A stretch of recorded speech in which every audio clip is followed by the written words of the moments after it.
Hello folks, welcome back. I'd like to demonstrate something that, in my opinion, is potentially a little flaw. If we are logged into the website here as a customer and we click on to an instrument, something like this, and we add it to the shopping cart, and then we say go to checkout, right? If I'm not logged in, then obviously I'm given these three options, okay? Create an account, don't create an account, or log in, okay? Now, this is all very well, and if people say no thanks, then they can go to PayPal and everything is fine, okay? The trouble is that when this scenario happens, the person who's doing the shopping has a shopper ID of 0, okay? So when they go and make the payment and the transfers happen, the PayPal IPN and all of that, the shopper ID will be 0 because, they've not signed in. They don't have a shopper ID. Now, the problem is that if you later on go to the admin panel, and let's say you pick any old order, let's go with this one, right? Now, this is order ID 41 here, okay? Now, if I go in to the table here, now give me just a second, find my way around. So check it out, we've got an order ID 41, here it comes, I'm going to bring it up. Okay, so here's order ID 41. And let's imagine that this order came in from now, as things happen, it's okay. This page is nice and everything works. But if this page had a shopper ID of 0, well, just watch what happens. I'm going to hit refresh here. And look at that. It's an absolute error fest. Can you see that? And as a matter of fact, I think it's broken the whole site. So that's kind of an uncool vibe. It doesn't seem to break this one, which is interesting. Or, hang on. Yep, I think the order has disappeared from here as well. So it's generally an uncool vibe, right? You can see, look at the ID, 2342. Whoops. If we go back in here, and I'll change this shopper ID back to 1. Okay, changing back to 1 here. Then keep an eye out. Okay, so 2342.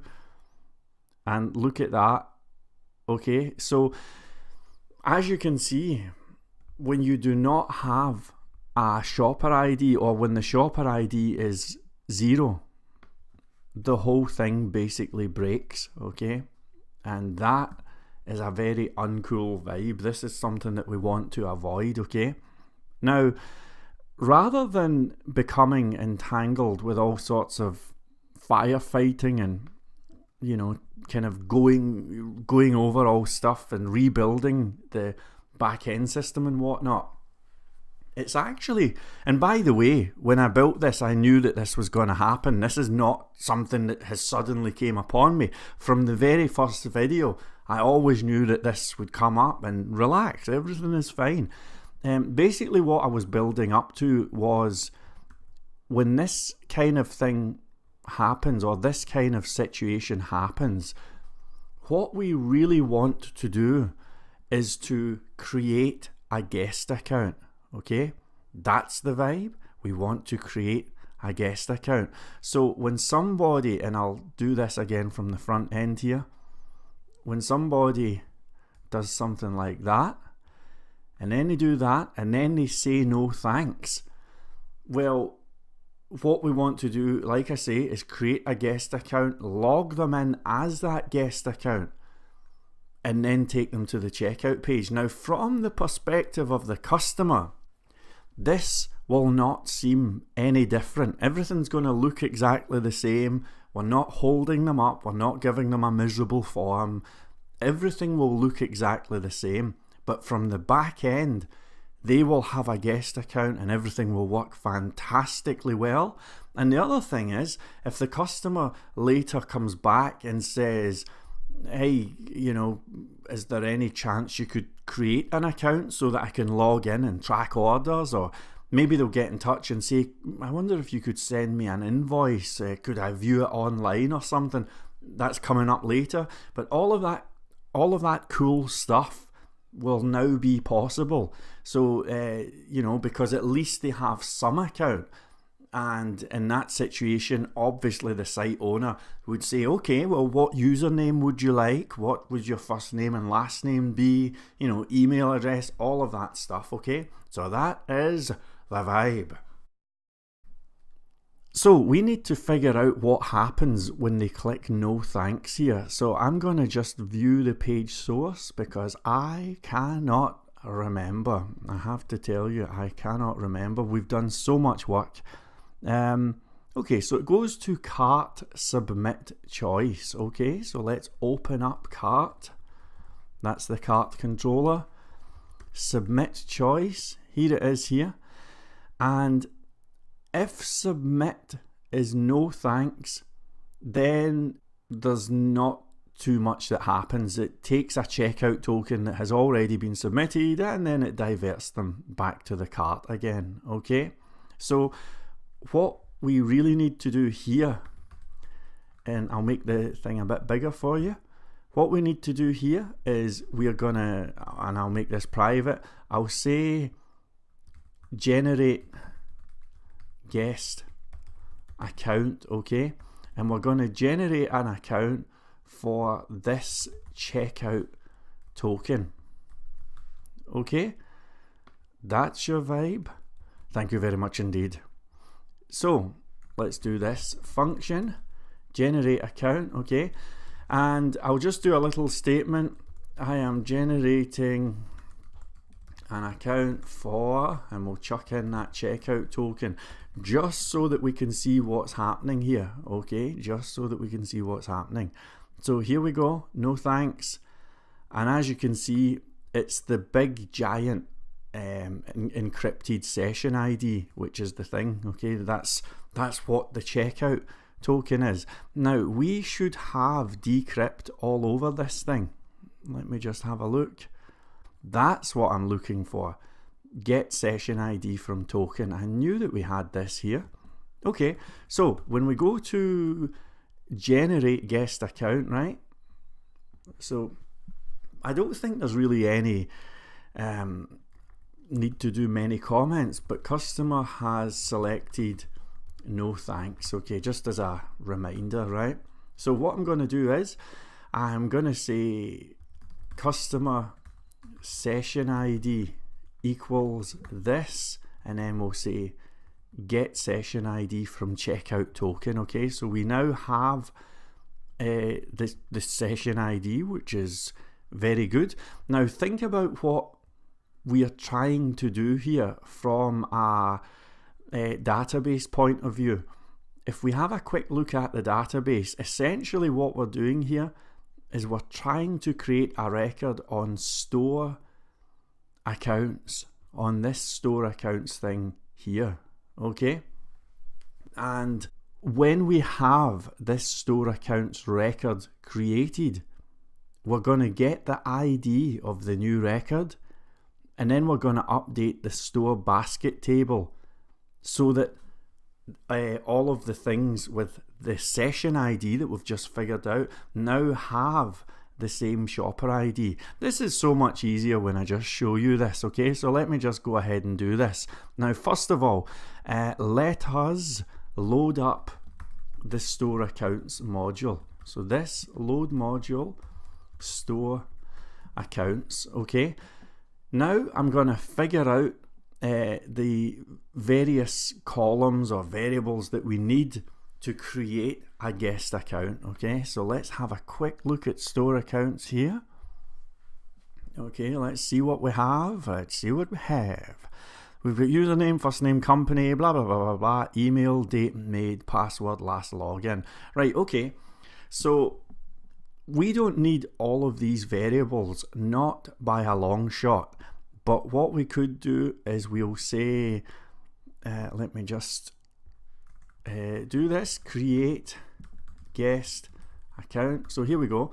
I'm going to say data username equals guest. Okay, now I wonder, actually we'll just leave it at that. Who cares? Okay, in fact, let me just check something very quickly. Do we have an ability to change accounts? Yep, that's perfect. Okay, so whatever we do here, we've already built a fantastic admin panel, and the admin can go on and change all of this, so everything is cool. Excellent. Right, so here we go.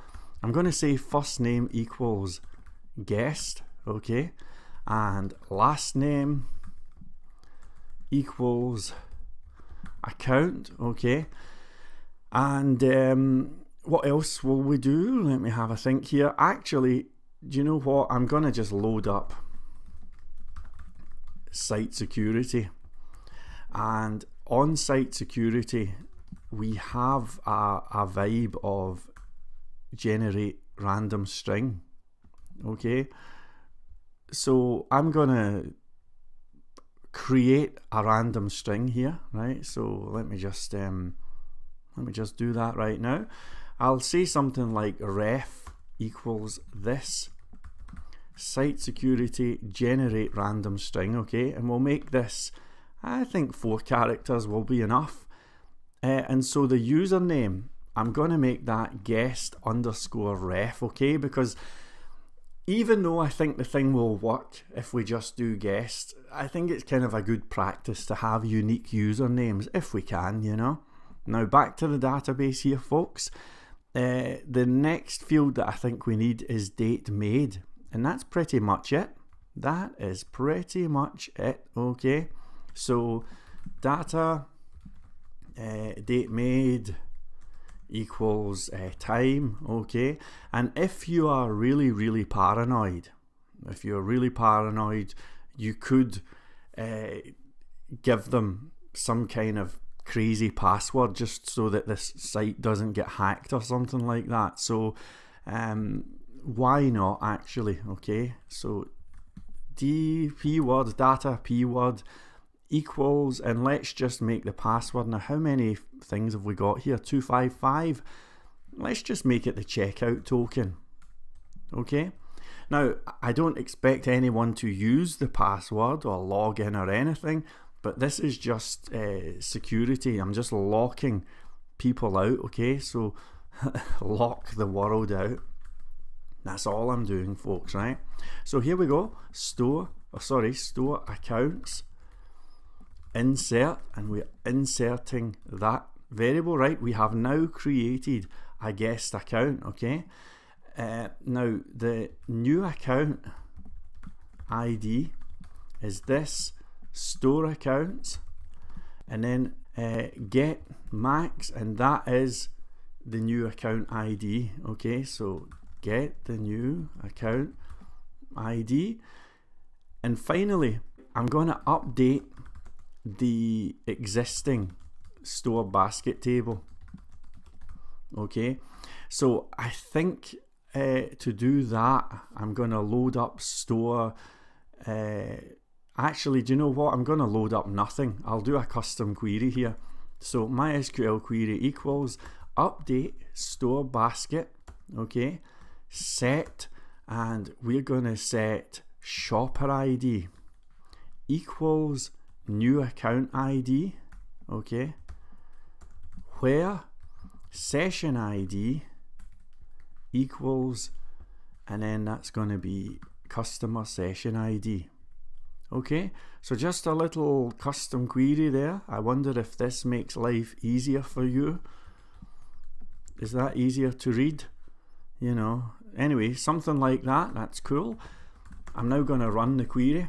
So this store accounts, and it's a custom query, okay. So we've now updated the existing store basket table. It now has a shopper ID, okay. And finally I'm gonna log the user In fact, are we going to do that? I'm just having a think here. No, I'm not going to do that. Nope. Nope, I'm not going to do that. It's fine. Okay, we're not going to do that. That should do the trick, okay?